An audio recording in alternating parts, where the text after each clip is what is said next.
Air merupakan sumber kehidupan. Salah satu sumber utama untuk memenuhi kebutuhan air adalah air tanah. Dalam penggunaan atau pemanfaatan air tanah ini perlu diatur agar kelak air tanah tidak habis dan lingkungan tetap terjaga.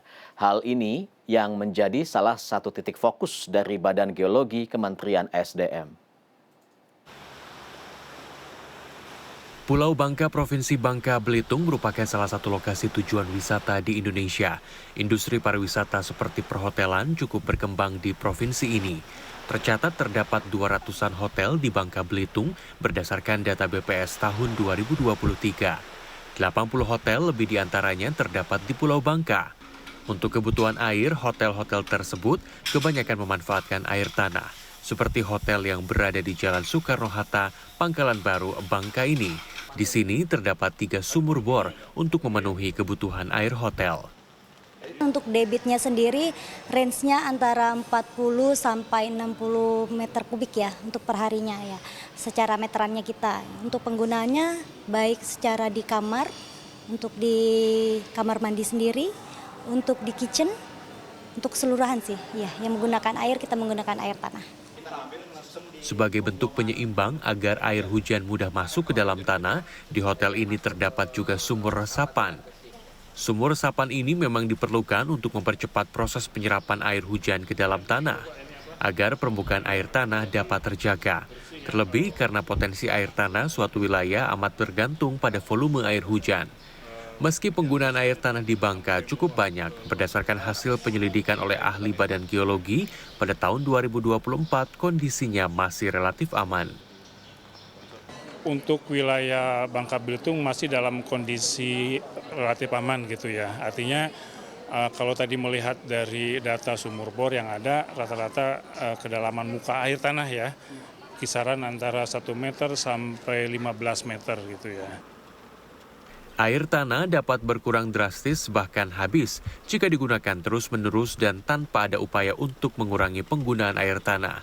Harapannya terdapat sumber lain seperti air permukaan sehingga dapat mengurangi penggunaan air tanah terutama wilayah wisata, khususnya daerah pantai yang sangat riskan. Dampak kerusakan air tanah itu masuk dalam daya rusak sumber daya air pada air tanah gitu ya. Yang jenisnya ya biasanya terjadi berupa penurunan muka air tanah ya. Semakin drop terjadi satu kelangkaan air tanah terutama ya. Kemudian hal lain adalah terjadinya resiko amblesan muka tanah, loan subsidence. Dan yang ketiga adalah terjadinya resiko intrusi air laut, yaitu masuknya air laut ke daratan akibat dorongan air tawar yang ke laut secara alamiah berkurang karena adanya pengambilan seperti itu sehingga masuk. Itu yang menyebabkan kualitas air tanah berkurang.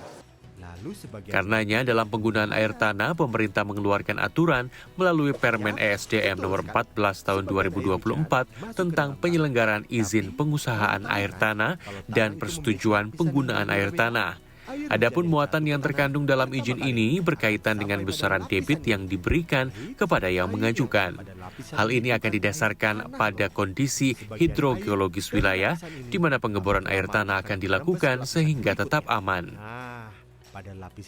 Satu proses pengaturan yang nantinya juga kami akan membuat peta konservasi air tanah yang mana di dalam peta konservasi itu memuat data kondisi air tanah jika ada aman, rawan, kritis, rusak, ada pengaturannya di dalam. Kalau yang rusak misalkan itu untuk izin baru dilarang. Di dalam pengaturan Permen ini juga termasuk perizinan usaha dan non usaha ya. Kalau usaha tadi saya kira sudah dijelaskan untuk semua ya jenis sumur, semua jenis debit yang akan diambil itu kena izin. Tapi kalau yang non usaha nanti akan dikenakan kewajiban untuk memiliki persetujuan pengeboran namanya, bukan izin pengusahaan.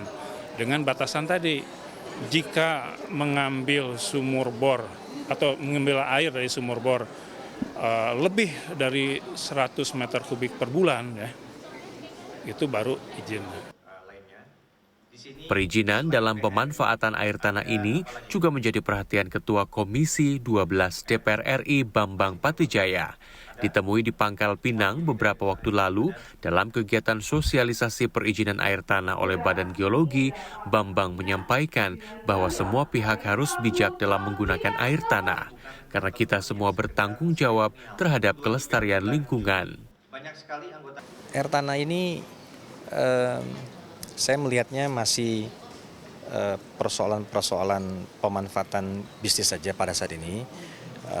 Kalau pada air tanah kan, saya pikir perlu ditata, jangan sampai kemudian pemanfaatan dan eksploitasi daripada air tanah secara berlebihan di kemudian hari merusak lingkungan atau mengganggu keseimbangan alam. Mungkin pada daerah-daerah yang seperti belum berkembang industrinya mungkin belum terlalu menjadi masalah.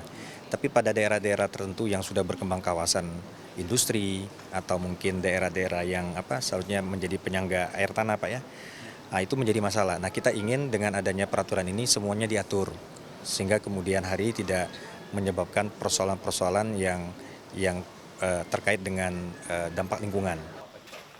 Prinsipnya adalah penggunaan atau pemanfaatan air tanah tidaklah dilarang, melainkan diatur guna pengendalian air tanah. Tujuannya untuk kepentingan bersama dan untuk menjaga keseimbangan lingkungan. Muhammad Asri Rasma, Rusman Rusmana, Pangkal Pinang, Bangka Belitung.